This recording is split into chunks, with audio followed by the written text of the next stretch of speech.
اعوذ باللہ من الشیطان الرجیم بسم اللہ الرحمن الرحیم۔ السلام علیکم ورحمۃ اللہ وبرکاتہ۔ پیارے بچوں، آج کا سبق پڑھنے سے پہلے ہم علم اضافے کی دعا پڑھیں گے۔ علم اضافے کی دعا ہے ربی زدنی علما، اے میرے رب میرے علم میں اضافہ عطا فرما۔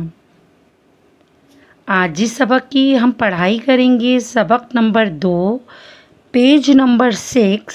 سبق کا نام ہے رسالت اور اس کے تقاضے۔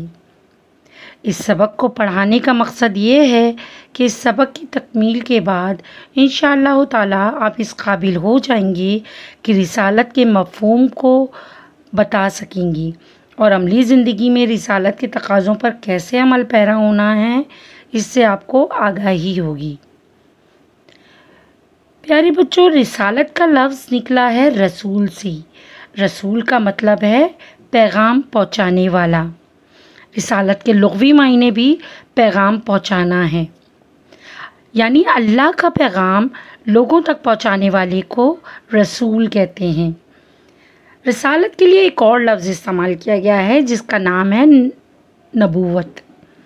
نبوت کا مطلب خبر دینا ہے، یعنی رسول اللہ تعالیٰ کے احکامات کی خبر دیتے تھے لوگوں کو، اسی لیے انہیں نبی بھی کہا جاتا ہے۔ اللہ تعالیٰ نے انسانوں کو دنیا میں ہدایت کے لیے بھیجا تاکہ وہ رہنمائی حاصل کریں اور اچھے برے میں تمیز کر سکیں۔ اس سلسلے میں اللہ تعالیٰ نے تقریباً 1,24,000 نبیوں کو بھیجا، جنہوں نے تمام لوگوں کو توحید کی دعوت دی، انہیں نیکی کا راستہ دکھایا اور برائی سے بچنے کی تلقین کی۔ یہ تو ہم سب جانتے ہیں کہ نبوت کا سلسلہ حضرت آدم علیہ السلام سے شروع ہوا اور آخری نبی حضرت محمد صلی اللہ علیہ وسلم پر ختم ہو گیا۔ لہٰذا ایک مسلمان، ایک مومن ہونے کے لیے جن باتوں پر ایمان لانا ضروری ہے ان میں تیسرے نمبر پہ رسالت ہے۔ رسالت پر ایمان رکھنے کا مقصد یہ ہے کہ انسان ان چیزوں پر پختہ یقین رکھے کہ تمام رسول سچے تھے اور اللہ تعالیٰ ہی کے بھیجے ہوئے تھے۔ نبوت اور رسالت کی ذمہ داریوں کے اعتبار سے تمام نبی اور رسول برابر تھے۔ تمام ہی نبیوں نے اپنی اپنی قوم کو توحید کی دعوت دی اور اپنی ذمہ داریوں کو پورا کیا۔ تمام ہی نبی اللہ کے رسول تھے، گناہوں سے پاک تھے اور علم و عمل، اخلاق و ذہانت کے لحاظ سے اپنے دور کے بہترین لوگوں میں شمار کیے جاتے تھے۔ حضرت محمد صلی اللہ علیہ وسلم پر اللہ تعالیٰ نے رسالت و نبوت کا سلسلہ ختم کر دیا، یعنی آپ خاتم النبیین ہیں اور آپ کے بعد کوئی نبی نہیں آئے گا۔ اللہ تعالیٰ نے سورہ احزاب کی آیت نمبر 40 میں فرمایا، محمد صلی اللہ علیہ وسلم تم میں سے کسی بھی مرد کے باپ نہیں ہیں، بلکہ وہ تو اللہ کے رسول اور آخری نبی ہیں۔ رسالت پر ایمان کے تقاضے۔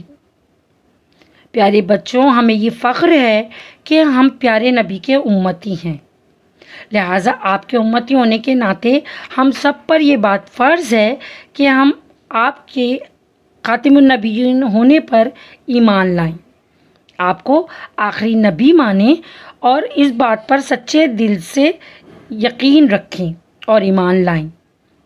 یہی دنیا اور آخرت میں کامیابی کی وجہ ہے۔ نبی آخری زماں پر ایمان لانے کے تقاضے مندرجہ ذیل ہیں۔ سب سے پہلے آتا ہے تعظیم رسول۔ تعظیم مطلب ان کی عزت و توقیر کی جائے۔ نبی کریم صلی اللہ علیہ وسلم کی عزت و توقیر اسلام کا، ایمان کا سب سے بڑا تقاضا ہے۔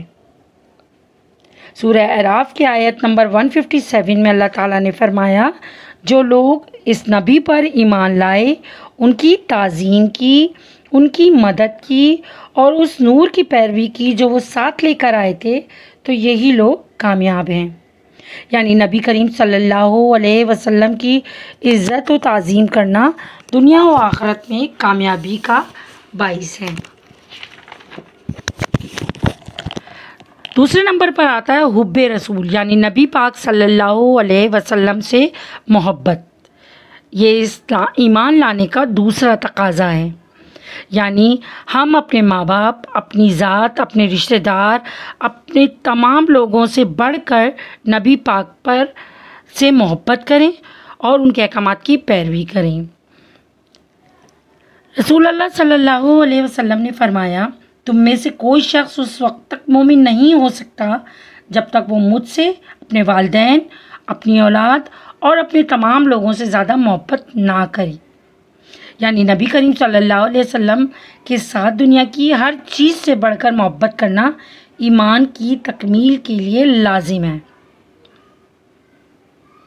نبی کریم صلی اللہ علیہ وسلم سے محبت کا مطلب یہ ہے کہ ہم ان کا ہر حکم مانیں، ان کی رائے، ان کی ذات کو اپنی ذات پر مقدم رکھیں، ان کے طرز عمل کو اپنانے کی کوشش کریں، جیسے کہ صحابہ کرام کرتے تھے۔ نبی کریم صلی اللہ علیہ وسلم پر ایمان لانے کا تیسرا تقاضا اطاعت و اتباع رسول ہے، یعنی نبی کریم صلی اللہ علیہ وسلم کی اطاعت کرنا، ان کا حکم بجا لانا، ان کے کہے ہوئے احکام پر عمل کرنا۔ یعنی ان کی اطاعت کرنا گویا اللہ ہی کی اطاعت ہے۔ اس بات کو قرآن مجید میں اللہ تعالیٰ نے فرمایا سورہ نساء کی آیت نمبر 80 میں کہ جس نے رسول کی اطاعت کی اس نے گویا اللہ کی اطاعت کی۔ انسان اپنی خواہشات، ارادے اور تمام اعمال کو نبی کے تابع کر دے، یہی ایمان کا سچا تقاضا ہے۔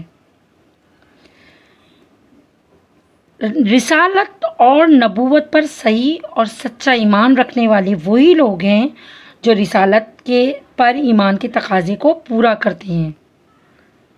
پیارے بچوں، ہم جانتے ہیں کہ اگر نبوت اور رسالت میں تمام انبیاء برابر تھے، اللہ تعالیٰ نے تمام انبیاء کو دوسرے لوگوں پر فوقیت دی، فضیلت دی، لیکن ہمارے پیارے نبی صلی اللہ علیہ وسلم تمام انبیاء میں سب سے افضل ہیں اور ان کی تعظیم اور توقیر ہم سب پر لازم ہے۔ لہٰذا ہمیں یہ چاہیے کہ دنیا و آخرت میں کامیابی کے لیے اور اللہ تعالیٰ کی خوشنودی کے لیے تمام نبیوں کی اطاعت کے ساتھ ساتھ ہمارے نبی آخری الزماں حضرت محمد صلی اللہ علیہ وسلم کی بھی اطاعت کریں۔ جیسا کہ نبی کریم صلی اللہ علیہ وسلم نے فرمایا، تم میں سے کوئی شخص اس وقت تک مومن نہیں ہو سکتا جب تک اس کی خواہشات میری لائی ہوئی شریعت کے تابع نہ ہو جائیں۔ پیارے بچوں، امید ہے آپ کو یہ سبق سمجھ آیا ہوگا۔ اب آپ اس کو ریڈ کریں گے اور اس کے سوال جواب ہم نیکسٹ کلاس میں کروائیں گے۔ ملیں گے ہم انشاءاللہ اگلی کلاس میں۔ جزاک اللہ، اللہ حافظ۔